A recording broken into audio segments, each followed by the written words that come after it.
Hello and welcome, PocketWatch here, and it's about time for another episode of Gore Screaming Show. So yeah, even though the road started kinda timid, based on the comments, I can say that, it seems like I will have to cut way more in this road than in any other roads. So yeah, just to be safe, I will probably cut more than usual. But we'll see. I'm getting kinda actually scared again about what I'm going to see, because you said that it's going to be way worse, so yeah. Anyway, let's continue and let's see. If you're right. You're deceiving me. Morning! Koji enters the classroom, stifling a yawn. He got hardly any sleep last night. Whenever he tries to fall asleep, the sight of Kika bare legs in the forest flashes across his vision. But he couldn't bring himself to use that image as a fab material. Great. Maybe it was because when he saw her like that, he was far more surprised than he was aroused. It stuck to him as an utterly unrealistic sight, like something he was watching on the TV. He knows it really happened, of course, but he still can't believe it. What's more, does that shady character, Yoshiki. Yeah. What did he mean when he told him to keep Kika away from Yuka's place? Certainly, Kika only started acting strange after they entered the mansion. Is he saying there's some kind of connection there? I mean, Kika may come back for like more toys from Yuka collection, I guess. Well, that's absurd, it's not possible. And with those thoughts swirling in his head, Koji couldn't fall asleep. He spent all night tossing and turning, and before he knew it, it was morning. He couldn't tell whenever he got asleep or was awake the whole time though. As soon as Koji enters the classroom, he greeted by the same cheerful voice as ever. Yo, Shinta. Morning. As he head to his seat, his eyes wanders to Kika's desk. She hasn't come in yet, it seems. Yeah, like I said in the previous episode, I don't think like she would be coming. I thought like, there could be like two possibilities. Either she would not come, or she would be forced to come anyway because of her mother. Maybe she have troubles at home now, like she's like pretending to be asleep and mother is scolding her and she will be here later. Maybe, or maybe she's just ditching class.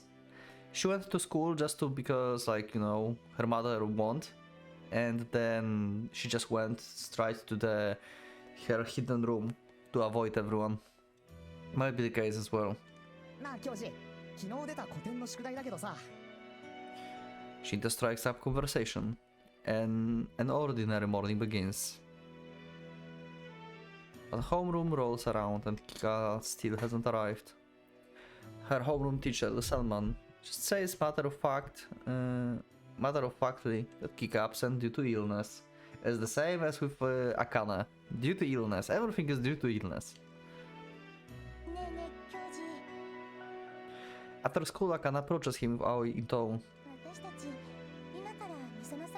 Let's go. Let's go. Let's go. Let's do it.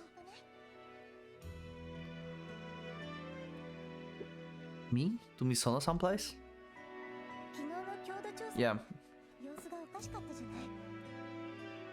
He? Go to see Kika? What he saw yesterday flashes before his eyes. He goes with them. Won't Kika refuse to see him? Mansion Planetarium. It's been awesome. She sure as hell didn't want him to see her like that yesterday. Him being there would just make her feel more awkward. I think I will pass. After thinking it's over, he gives his answer, but Shinta immediately furrows his brows. Well, if you feel that way, why aren't you going? Okay. Shinta pouts.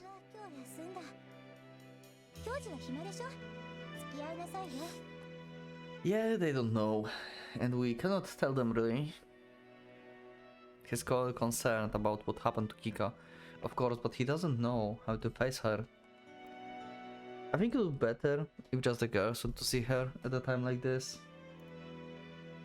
But Akane seems to be infuriated by his words.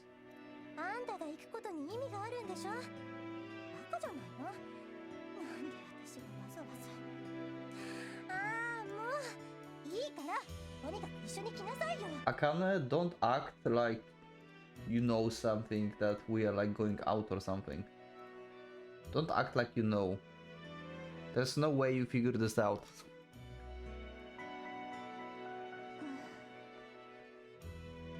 Akane being oddly pushy, and Aoi let out a silent sigh. Koji has no idea what she wants. But there is one thing he knows though. Whenever Akane gets like this, she doesn't give up until she has her way. In all the time he knows her, Koji never been able to dissuade her. Okay.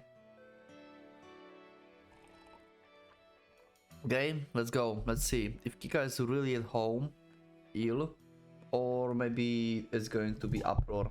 Like, what do you mean? Kika went to school. Let's see. And so, with Akane leading the pack to Kika place, Kyoji ends up trundling behind her. Her mother comes out to greet them. It's very pretty. She's a very pretty, with a ladylike air about her. She shows Kyoji and the rest into the living room with a gentle smile. Okay, sounds like normal. Her scrutinizing gaze lingers on Kyoji far longer than Akane and Aoi, which makes him a bit ill at ease. But he can understand why. Yeah, like she's starting to wondering, like, is he her boyfriend or what? He probably doesn't look like the kind of model student mothers of her class would like around their daughters. Perhaps she sees him as undesirable element who is after her daughter or something.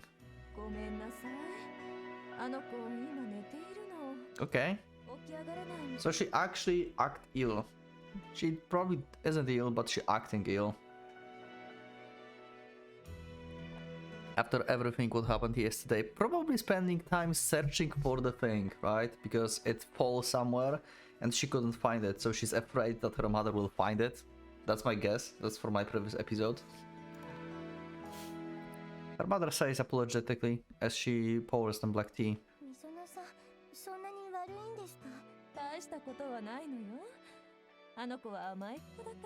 Okay. She laughs politely, covering her mouth with one hand. Akane and Aoi exchange glances. Hearing Kika described as an attention seeker likely doesn't sit right with them. Yep.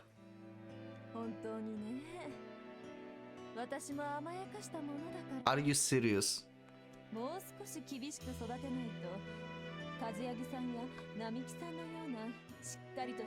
Oh my god. Can we all agree we don't like her? Like Kika mother? Come on. What do you mean? You should be more Oh my god, how she's spoiled. What the... God damn it. Don't be new Sadashima, I swear. I don't think you can beat Sadashima, but you are like second least favorite character at this point. I think. Actually, there's also Sandman. But Sandman is like asshole in general. And she's like close parent. So yeah, you taking second place.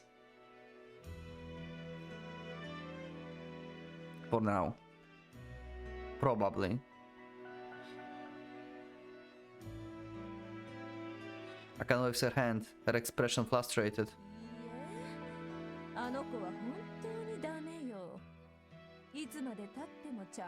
Okay, I'm so frustrated. I'm so frustrated now. I hate this. Kika mother heavies a belugish sigh. What is this? She makes Kyoji sick to his stomach, exactly. Extremely uncomfortable all of a sudden, he straightens his posture on the sofa. She gives the impression of nice, kind mother, but underneath there's something awfully nasty. Yep, there is. Glad you realized that so fast. Normally you would like not realize it like ever.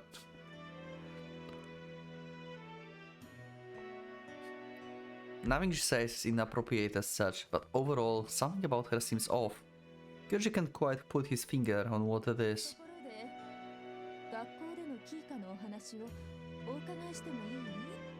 Very good. Now Akane straightens his posture. Nope, nope. She's perfect.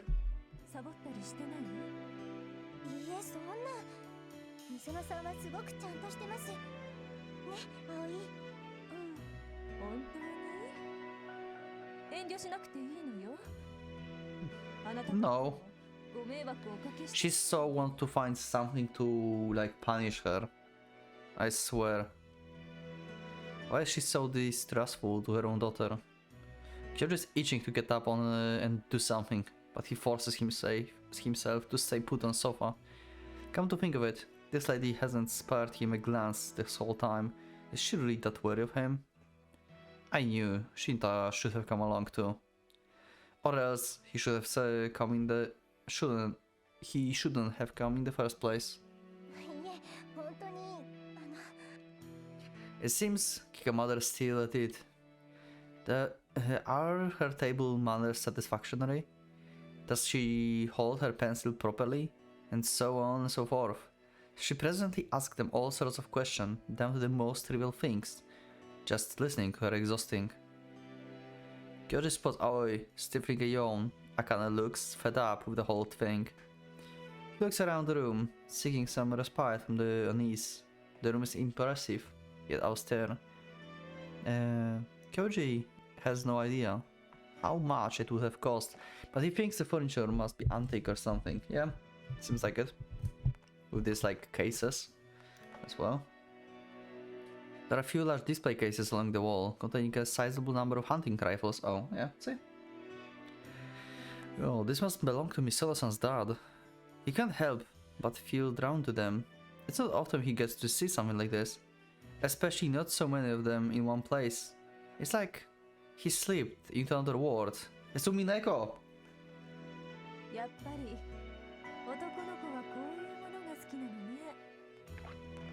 Oh, now you realize me, that I'm here.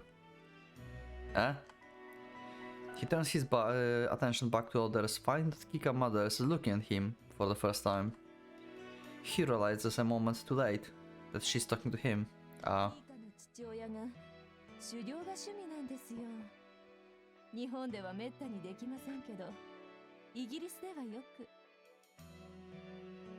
Wow.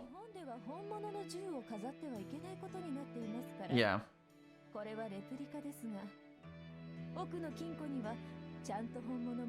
Okay.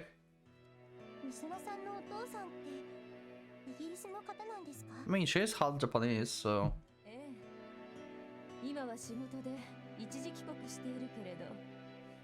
Kika mother turned to Akane to answer a question, but Kyoji gets the feeling she glanced his way for a moment.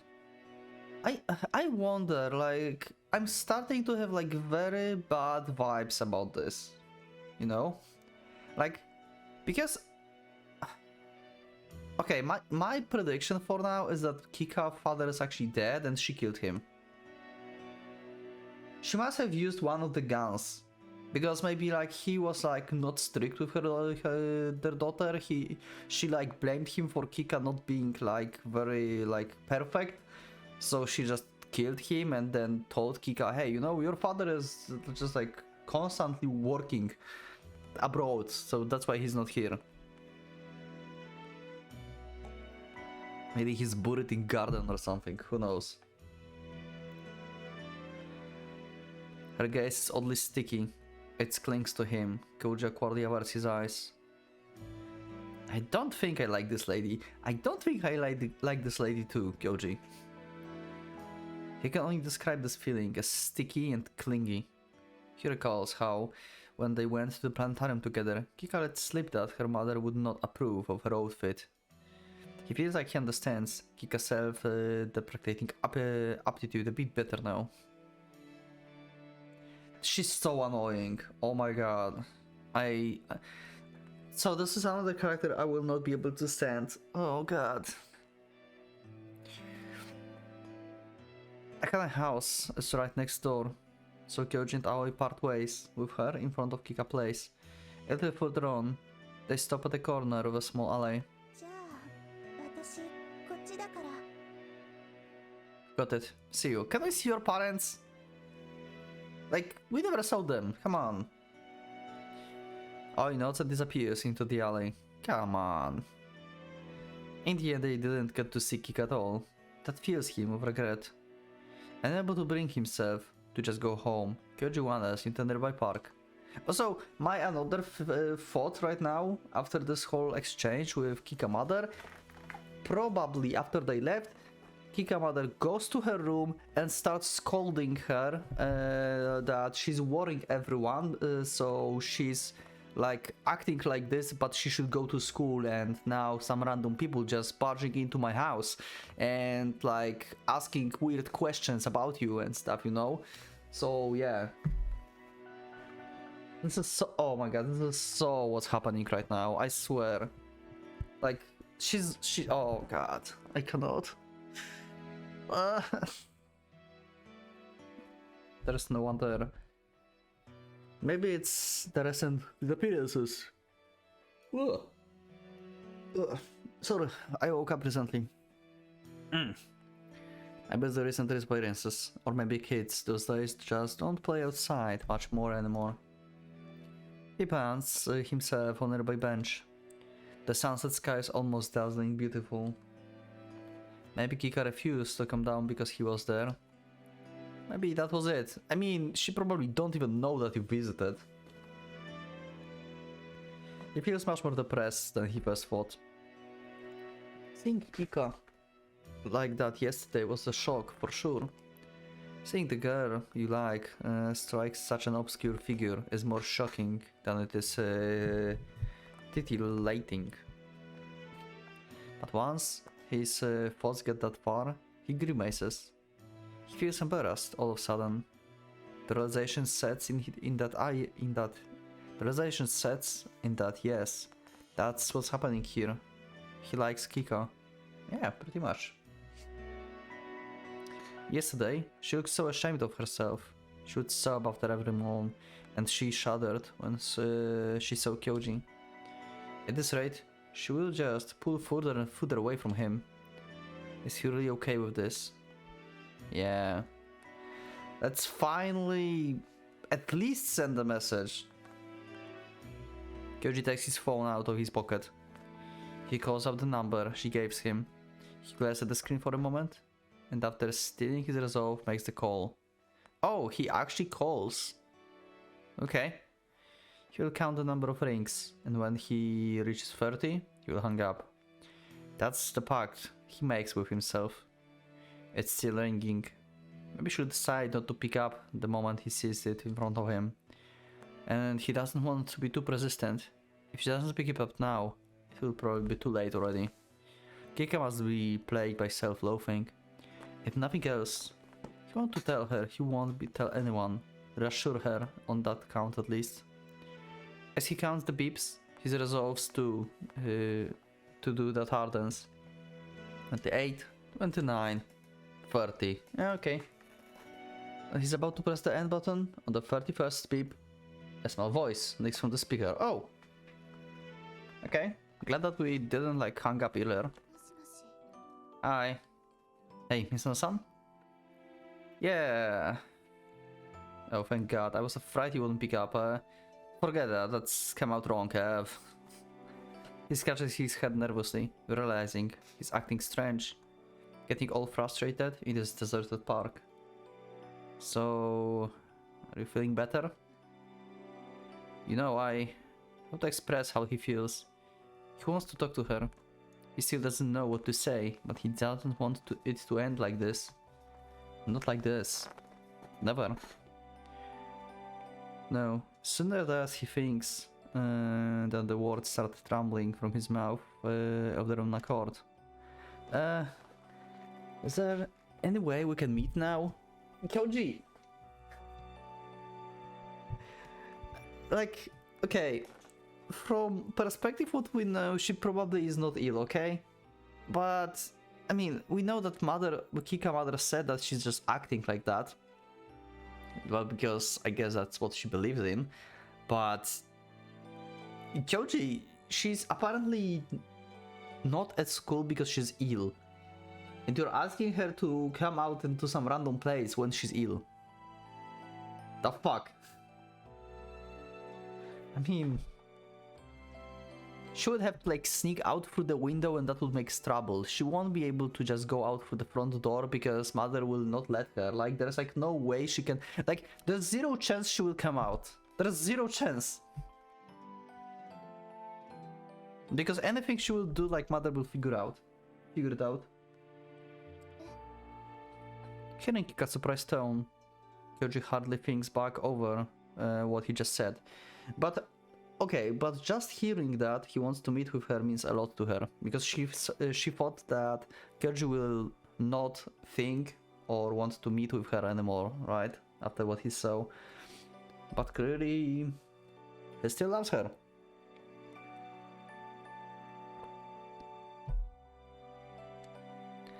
But it's the truth. He does want to see her. I want to see you, Mr. Sun.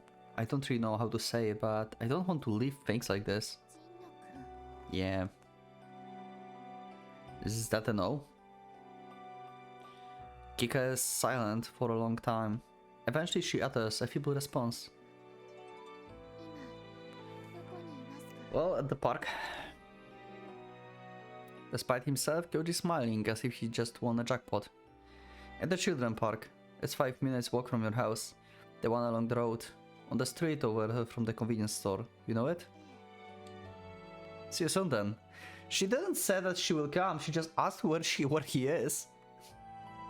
He hangs up the call, feeling very elated. She never said she will come here.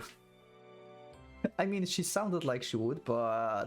You know, that was not a confirmation. The thought that he's going to see her makes him incredibly happy. He stands up, then sits back down, then paces around meaninglessly. As he does so, the sunlight gradually grows dimmer. Just as the sun looks like it might dip below the horizon at any moment, he hears light footsteps from the entrance to the park. Okay, never mind, she actually somehow slipped out from the house. It's Kika. Isno-san? Kyoji waves at her. Kika spots him immediately and walks over to him. Hi. Yep. How did you pass by your mother's surveillance? I swear, this makes zero sense. The expression on her face looks terribly stiff. Seeing this makes Kyoji tense up as well. He managed to call her over, yes, but how does he even broach this topic? Should he take her? Should he tell her he saw her? Or he better not touch on the subject altogether? Still, Kika noticed that he saw her. Would this ruse even work? Kika stands in front of him and hangs her head. Sorry for asking you to come out on short notice. Her voice feels much more childlike than usual, smaller. Yeah. Listen, I won't tell anyone. Kyoji just about to say this when Kika mutters softly. Oh. I guess she want to say filthy. Yeah. Huh? Yeah.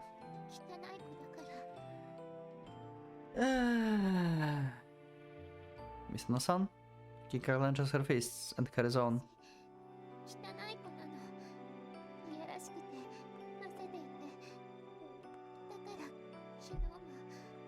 Kyoji doesn't care.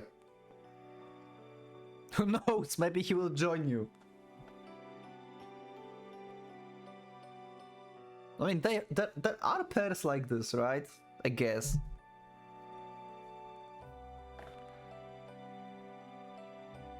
Her voice is shaking. Every now and then it breaks. Like she's sobbing.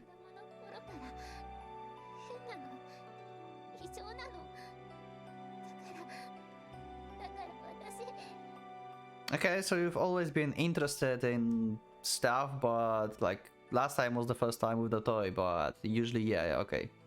Since you were little, okay. Kyoji doesn't quite understand what Kika trying to say, but he can tell that she's torturing herself, racking by guilt. 私はだから汚いから Wow, such a guilt. シンノ君も Kyoji cuts her off. He's not sure what to say, but he gets the feeling letting her keep talking is a bad idea. Because it's clear she's only going to keep driving herself into a corner.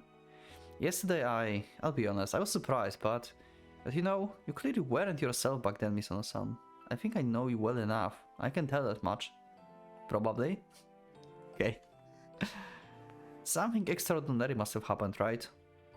Kika raises her head ever so slightly. Yeah, something extraordinary happened, but she said she was like this since she was like little, so yeah, basically Yuka just amplified what's been in her mind, I guess, right? So she will be like more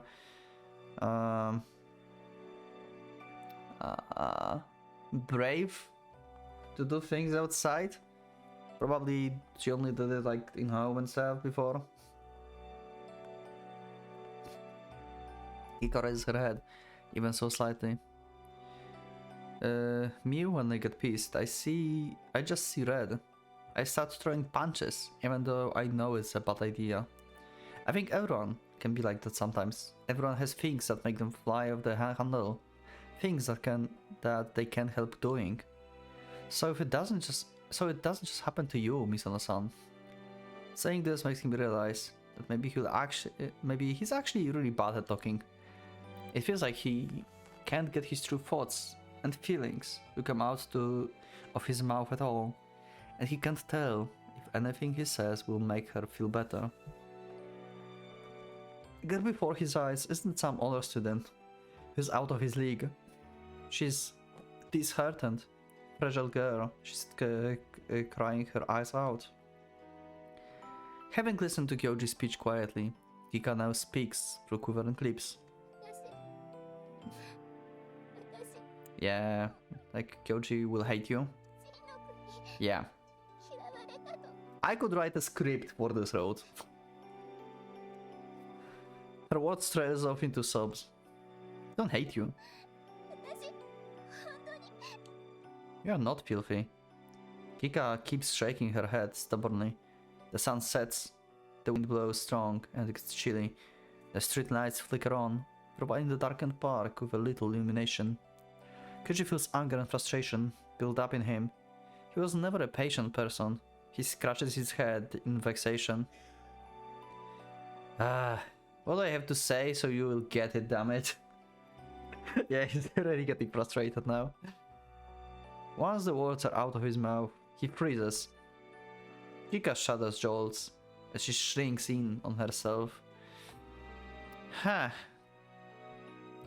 Probably something similar that her mother is telling to her. I guess. Oh, sorry, I didn't mean that. It's so irritating. It's like nothing he says gets him anywhere. Oh, I've got it. As he whispers, Yuji takes Kika's hand in an act of complete desperation. He grabs it too roughly. Panics. Kika's hand is soft and much smaller and more dainty than he imagined. But he doesn't know what the right amount of pressure is at a time like this. So in the end, he doesn't let up at all and tells her straight up, "You're not filthy. That's why I can't touch you." He can see Kika's face gradually flush. After gazing at Kyoji for one moment, she hangs her head again and asks in a feeble voice, 本当に "Trust me." もっと下がって For a moment he fears his heart has stopped. Are we going to have like third CG, like third, oh my god, so many scenes. There's no way we're getting like that early scene with Kyoji and Kika, right? There's no way. Kyoji is reserved for the end of the game, right? In every road, there's no way we have Kyoji scene in the like middle of the road. There's no way. More? 私に触るの Kika asks him in a small voice, her eyes still fixated on the floor. Also, this is like, oh my god. Basically, first of all, she's reassuring herself that Kyoji still likes her. And second of all, she's doing what she likes as well.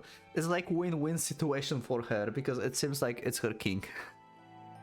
So yeah, we are in public park and yeah, we are going to do stuff. Great. So that will arouse her. Okay. What the fuck is this road? Kika is very assertive and aggressive, I would say, in this. The moment she get like assured that the person she met is actually agreeing with her, she actually goes for it. Okay. His heart beating like a drum in ears, her hand clasped in his, suddenly feels terribly hot to him. Quivering, Kika waits, Kyoji responds. Touch her cheek or something. Before he knows it, he has his arms around her and kisses her. Yes! Great! More, she pleads, again and again, and even if he wants to pull away from her, she wouldn't allow it. He desperately looks for somewhere dark for them to hide in, but the only place he can find is behind the bushes. They move to the corner of the park, where they are out of sight. Kika faces right in front of him. Her smooth white cheeks tremble, ever so slightly. I don't, like, how this road can be terrible? Like, this is not terrible. My mind is confused. Why everyone's telling me this road is terrible? What the fuck? It seems like we're going to have, like, wholesome scene. Like we had, like, with Aoi and Akane at the end. Like, actually, like, they love each other. Yeah, Kika have like king, but seems like Kyoji doesn't mind. And yeah, awesome.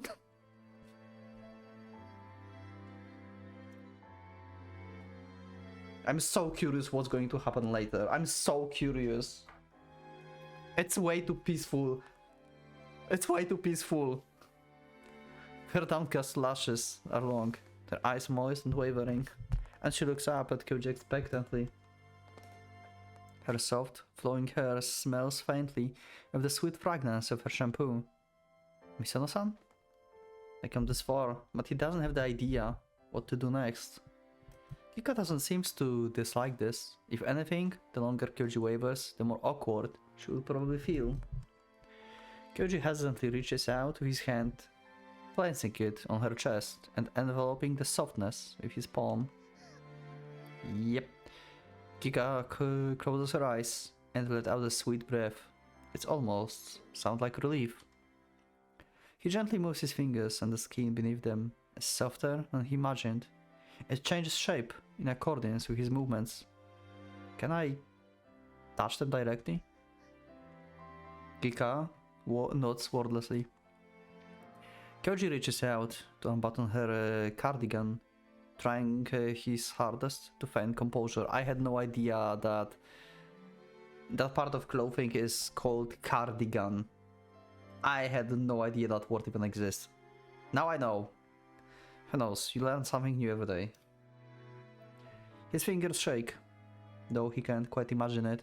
Even getting one button open takes him a while. Okay, I said this before, but seriously, Kika looks so awesome. And there's this wholesome scene. Like, how can this be bad? He never imagined he'd be doing something like this, in a place like this, with Kika of all people.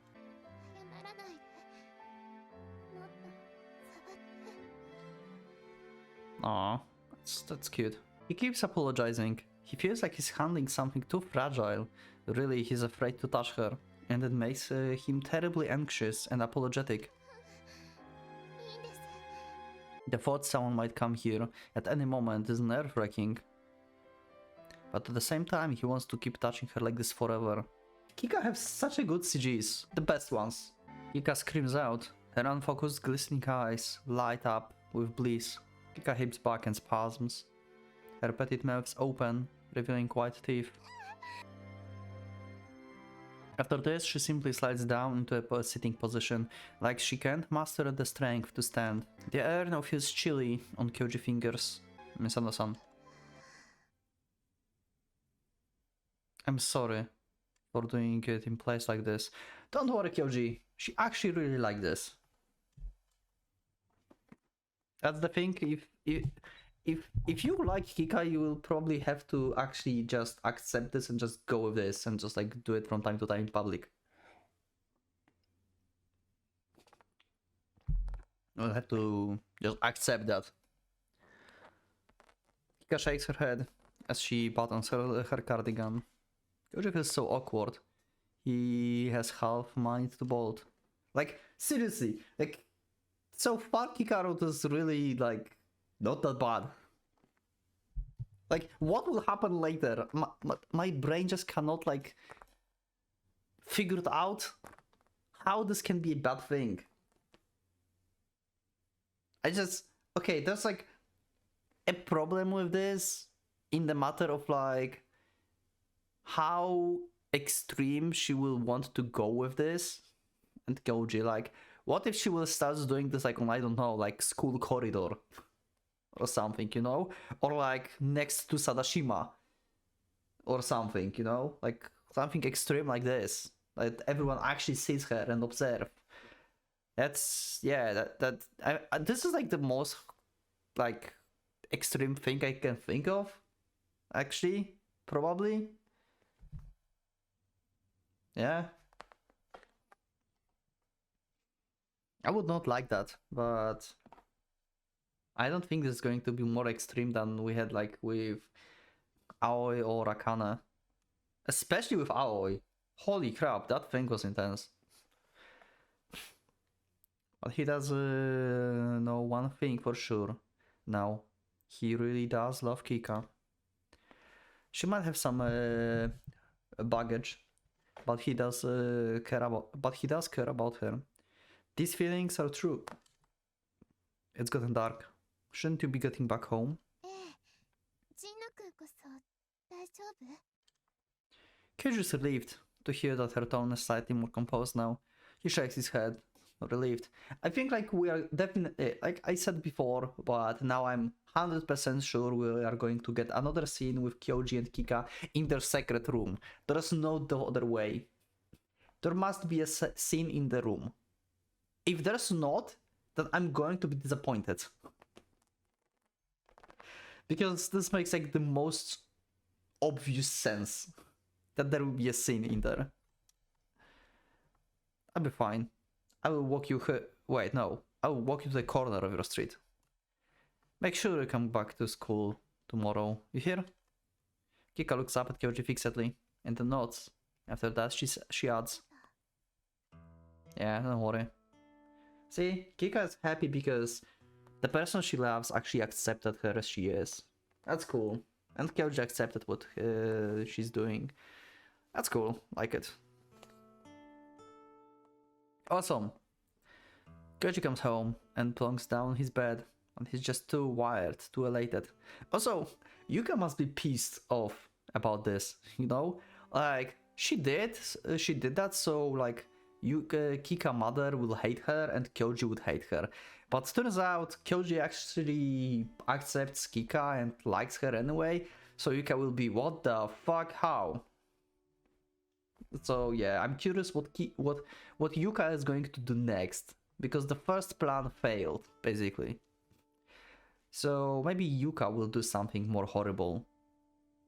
I mean, we saw many horrible things Yuka did, so I'm prepared for whatever she's going to do, I guess.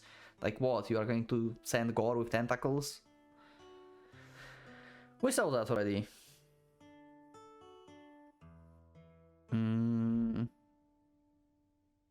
Yeah.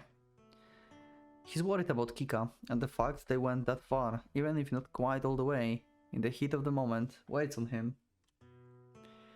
But at that time, doing that was the only way to put her at ease. On the way back home, Kika still didn't smile, but she didn't kept repeating that she was filthy either. Kyoji closes his eyes. Kika's glistening eyes come back to him, and the feeling of her skin when he touched it for the first time.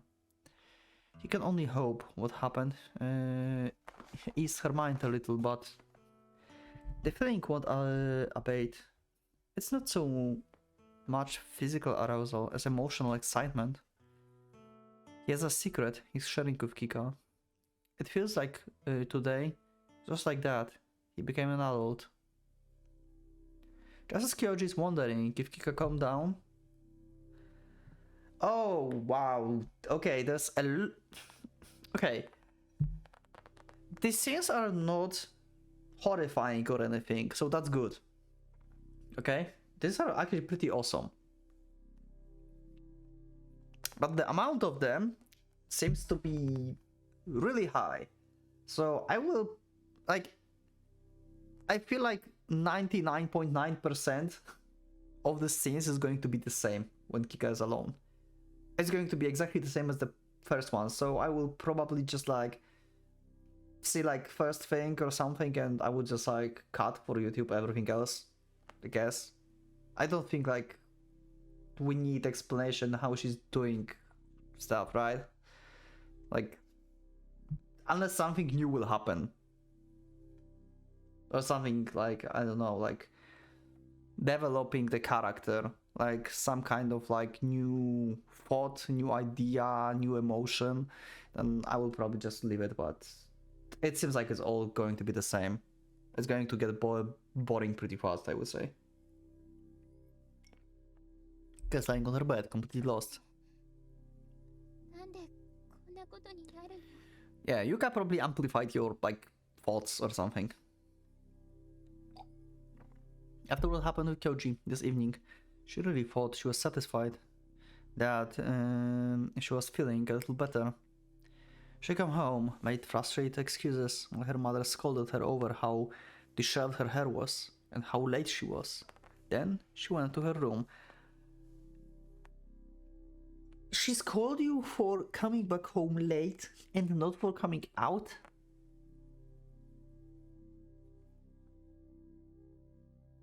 There is no logic in this. Yep. The moment she found the black vibrator deep in her desk drawer. Okay, it just suddenly pop out, huh? Just looking at it made her loins water in anticipation. She thought it disappeared somewhere. Whenever had it been? The last time Kika remembered seeing it last night, it lay on the floor. Then she looked all over her room for it, and yet it somehow found its way into the drawer. She's scared. This is just too creepy. Yeah, how the fuck this thing is like rolling around? It's alive. But more than that, aside from that, the question of what is she doing to do with this thing fills her with panic. Maybe she would just throw it into the convenience store trash can on the way to school. If she kept it in the drawer, her mother would be bound to find it eventually. Yep, just like I said. Kika knows her mother regularly goes through her things when she's out of the house. See? I predicted that. I told you that this is definitely what she's doing. I was right. This is so... Oh my god, I hate her. Definitely number 2 of least liked characters. Maybe her mother found it and put it in the drawer? But if that were the case, she would be wailing and hurling insults at Kika by now. Surely it's too much to hope that she doesn't know what it is for. Yeah? You think so? But more gently than that, her body is throbbing with desire. She wants to touch this thing, to play with herself with this thing, to come over and over and over again, to press the grotesque thing that knows no fatigue against her crotch again and again. This feels like she'll be cheating on Kyoji. It's not. And that thought makes her slam the drawer shut and restrain her desire. But in the end, she can't help herself and has to fiddle with herself in the bathroom for a bit. She tells her mother she's going to bed because she's feeling poorly and returns to her room. Eventually, as she prays that her mother won't come in to check on her, she can restrain the impulse. And so, after waiting agonizing ecstasy for a while, Kika finally manages to fall asleep. She dreams Oh, never mind. She actually went to sleep. We then had a scene. She can tell it's her usual dream. She can tell anyone about the dream about of indescribable anxiety and awkward anticipation. Okay, what's your dream that you always have? Also, for how long you have this usual dream? I guess if it's a usual dream, then for a long time it's before Yuka, right? Her usual dream. She mustn't do it. This is a shameful act. And while Kika herself thinks so, the Kika in the dream harbors no doubt or reservation as she basks in sweet pleasure. Okay, so we are going actually to have a scene in her dreams. Great. Everything proceeds in an objective matter-of-fact manner. The sky is black. It's the schoolyard of the school she used to go to a long time ago. Okay, so she have dreams to be like a more populated place, I guess, but at night, so it's still relatively safe, I would say. I don't know. She can't actually remember much of what happened, but in this dream, it's always vividly realistic. The shape of the school building, the stains on the walls, the shape of the shrubbery by the front entrance, a needlessly large sago palm tree planted there, even the sharp feel of its bark. Even if she normally can't remember it, it is still peeled up in some rusty corner in her mind, and every now and then it comes to life in such a vivid detail. Maybe that's just how memories work. Or maybe it's just a false memory Kika created out of a guilt. Okay, so this is usual dream, but that came out relatively, how do you call this? Not early, recent. Yeah, relatively recent. So after like Yuka's situation, probably. But it's been like 2 days, so how could it be a usual dream? It doesn't make sense. Maybe it's actually been for a while, actually. Because I mean, yeah, she said like she felt guilty from the early days, from the very beginning, so yeah, it could be like for a long time, yeah, okay. But they mentioned 3, so I think like the CG here will be just the dark version of what we saw before, after she left the Yuka Manor. I think it's going to be exactly the same CG, just in the dark scene. The black sky and the sunset crimson spilling over the earth. There was a playground equipment by the school building, where she and her friends would play. Holding onto the iron bar, Kika pushes off against the ground. Okay, or maybe we are going to the playground, so that's why Yuka said about the iron bars, because she dreams of them, about them. I see. Okay. Her body soars up into the air. Bending the waist, she rolls forward once. Then, just when she's hanging straight down by her arms, she kicks her right leg up, keeping it between herself and the bar, then bends the knee and hooks it over the bar. Yep. She then shifts her weight to her left leg, using the remaining momentum to return to the upright position. Yep, okay. We're going to have Kika having dream quality time on the bar. Great. I don't think we need any more detail on this. In this nearly monotone world, everything moves along dispassionately. She reaches the top of the iron bar with her knees swing, but when she shifts her right leg, the iron bar hits her crotch. A throbbing sensation shoots through her nether regions. Like in all the dreams before, her legs jerks in reaction to the sensation. She trembles, from her crotch all the way down to the tips of her toes, and exceeds tension as her legs seize up. Her entire body tenses up, as if an electric current were flowing through her, and a hot sensation starts spreading outwards from its center. Though the thin fabric of her panties, the cold iron presses against her soft, tense flesh, she slowly rubs her crotch against the rod, which produced a gentle pleasure. Both her legs are stretched out as far as they will go. She shivers, like she has chills, and both of her Nipples are stiffly erect, rubbling almost painfully against her tracksuit fabric. A sweet, hot numbness shake her body. It's the first time she experiences this. Sounds leaving her lips that are entirely unlike words. お腹がジーンってなったの。 What was that voice? Why we have Kika, but that sounded like Yuka? What the fuck? She hears her own voice, so irritatingly innocent. Back then, she would immediately rely everything she thought and experienced the grown-ups. Is it like Kika from years before or something? That's why we have this voice? Or is that just Yuka influencing her current dream? It's probably Yuka, right? Because when she did, she would always rejoice, call her a good girl. That's why. なんて恥ずかしい。 Great! Great. We're back to her, huh? So this is the memory that you had before. With how shameful and stuff. This is what Kika said back in the mansion. And she wakes up. A falling sensation. For a moment, Kika doesn't know where she is. Her room. She sees the familiar pattern on the ceiling and remembers that she's lying on the bed as always. Her thin pyjama clings to her body, which is covered in cold sweat.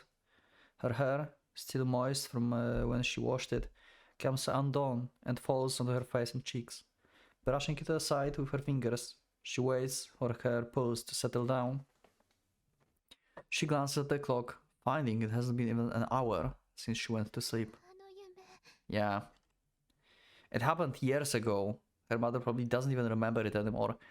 Oh, so this is like actually, it's not just like some random like dream that, you know, just hunting to her, and it's like with like mix of some reality, but it's actually what happened back in the day. So it's been like one of her like, I mean, maybe her routine, who knows. And then her mother found it out what she did, and then she got slapped and everything, you know. Okay. I mean, back in the day, I guess that was like correct answer. I don't know if correct answer, but from Kika mother, but yeah, I can see how she would like to avoid Kika doing this stuff, you know, especially in public. Like, yeah. So from my parent perspective, that was like a correct call, I guess, to try to correct Kika behavior, but still she's been like really aggressive in this, and that kind of traumatized Kika. So yeah. So it's like correct answer, but kind of extreme answer as well.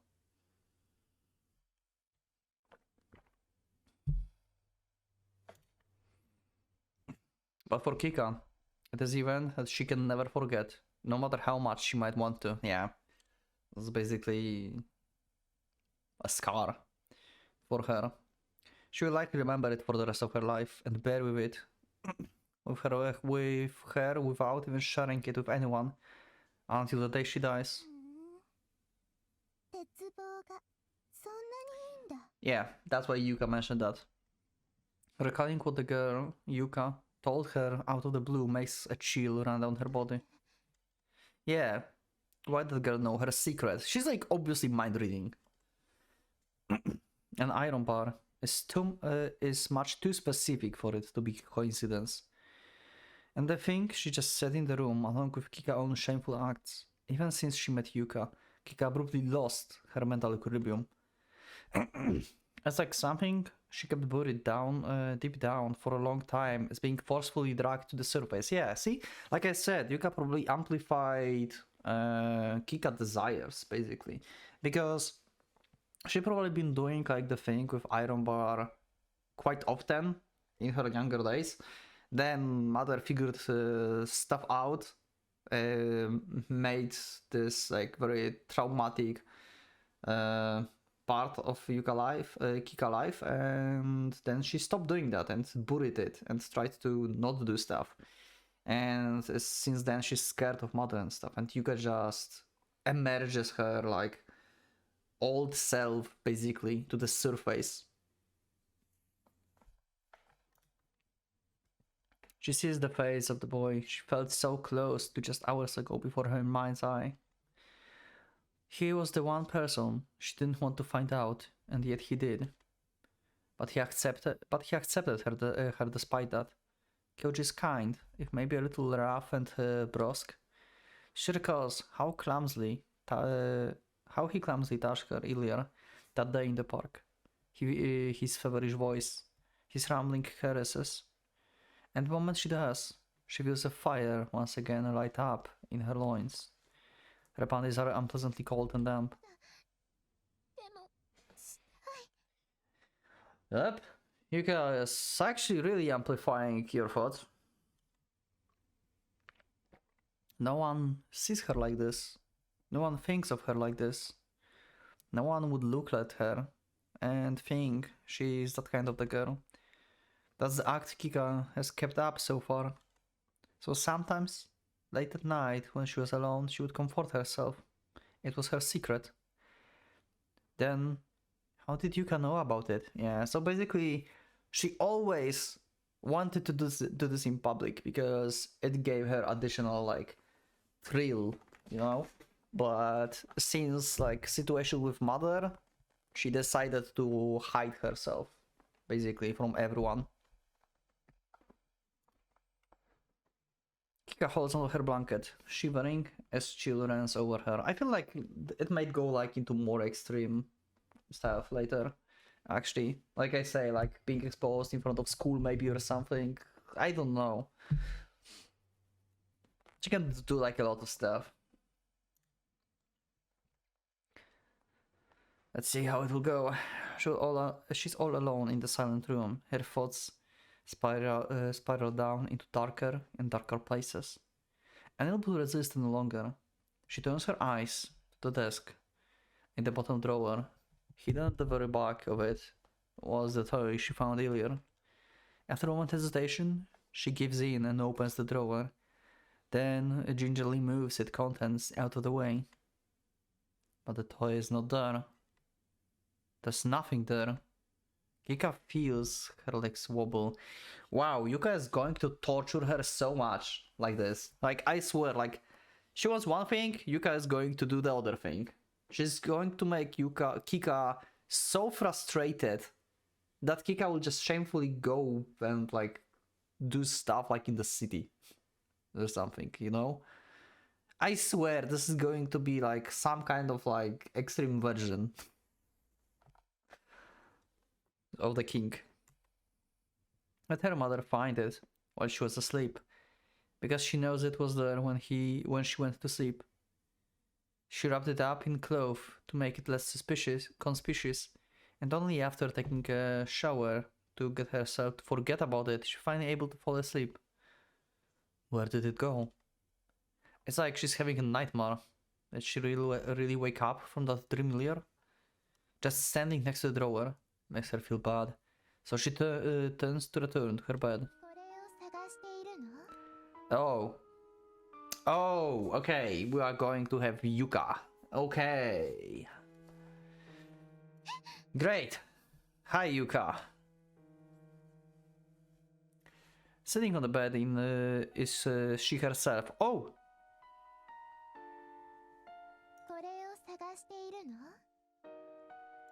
That's Kika voice? Seriously? That's Yuka voice. I don't know. Why? That doesn't sound even like Kika. What the fuck? Okay. Doppelganger time. This is like Yuka changing form into Kika, right? It must be. That will be the first time like Yuka changing form, actually, because in Akane Road she possessed a body, not changed it. So if she's able to like change appearances, well, that's new. Sitting on the bed is she herself, dressed in the same Sakaki High School uniform, looking just like her. And she has in her hand the very black toy that has been driving Kika to distraction all this time.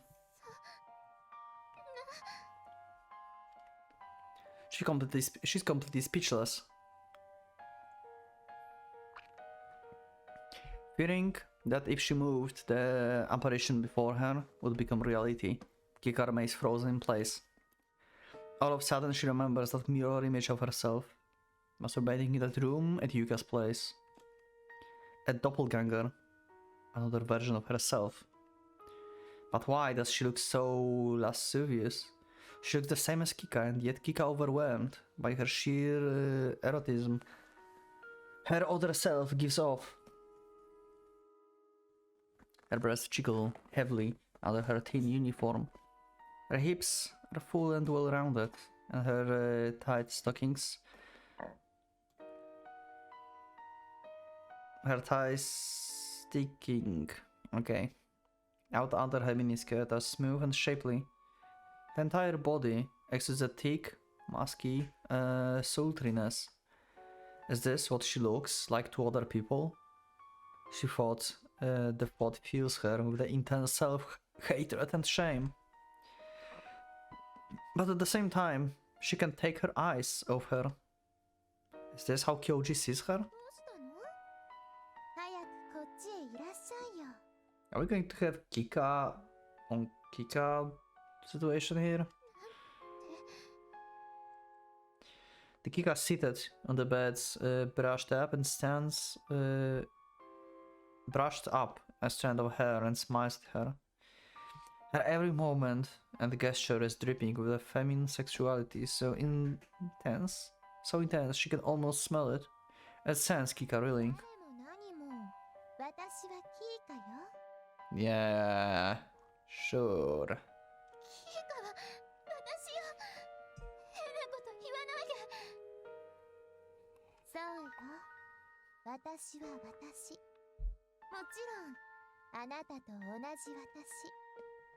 Yeah.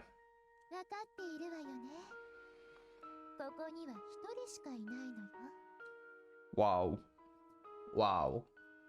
We are going to like...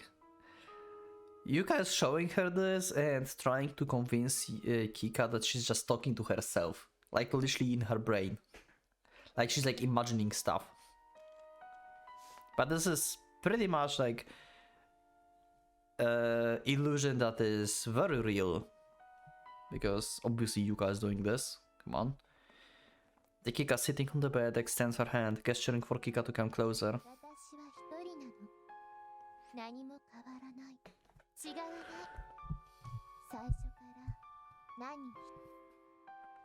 The girl wearing Kika face whisper in a sing-song voice.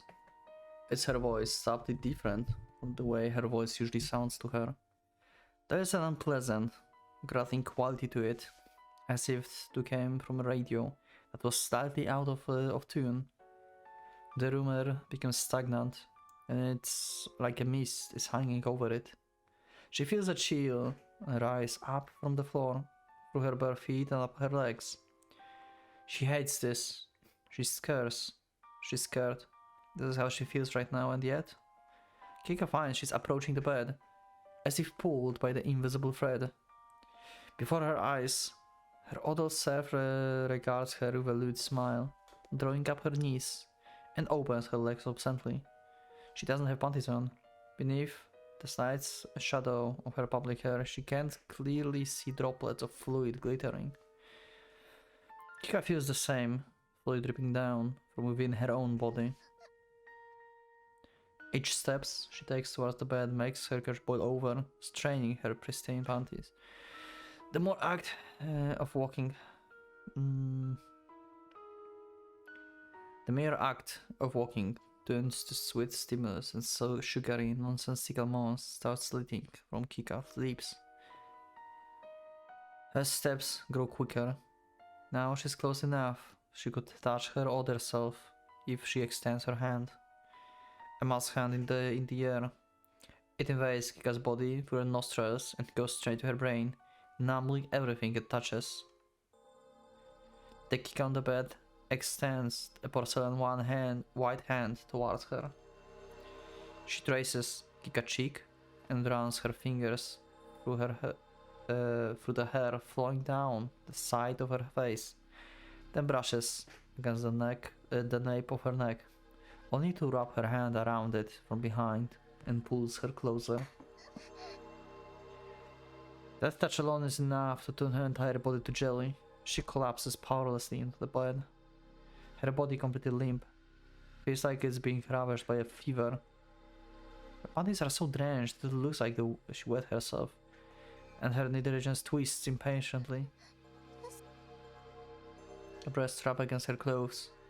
Kika can only writhe in pleasure, and at some point, both her nipples became painfully hard and erect. Okay, that's actually kind of creepy. Actually, this is the first scene that I find creepy because of the... Oh my god, what is this face? She can see herself holding the black toy from the corner of her wet eyes.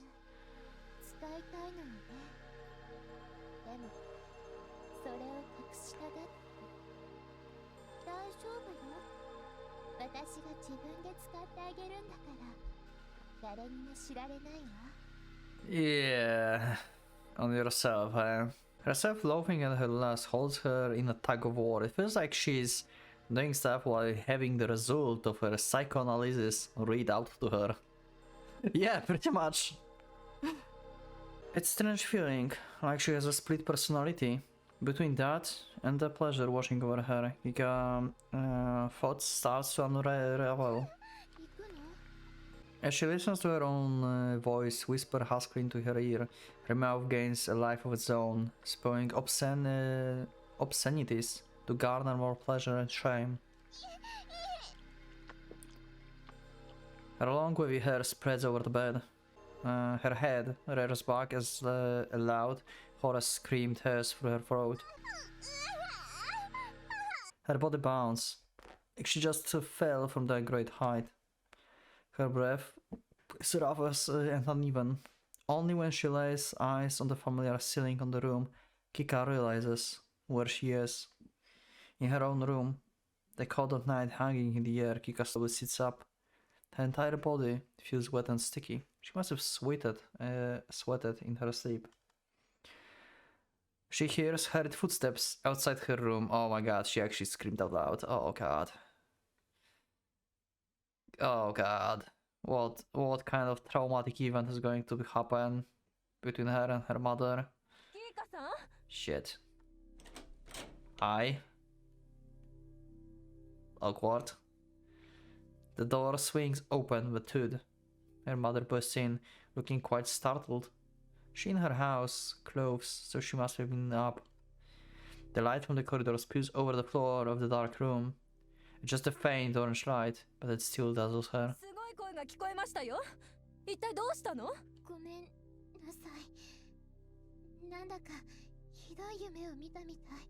Yeah, second night in the row, huh?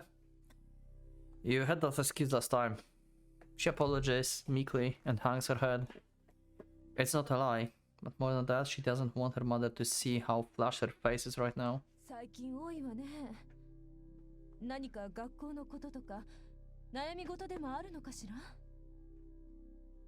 I'm not buying that you are like thinking that something troubling her at school. I'm not buying that. This is too good for you to ask her.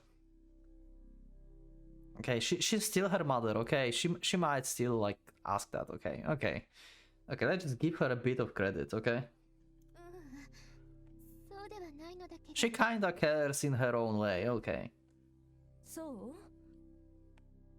Her mother steps further into the room concerned. Kika feigns calmness, but inwardly she's screaming all the while.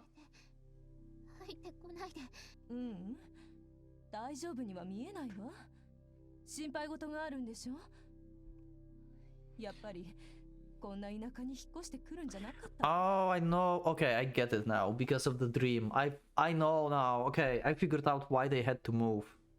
Or at least why yeah. Okay, because of Kika was doing stuff in public. In that, like, park. In the iron bar.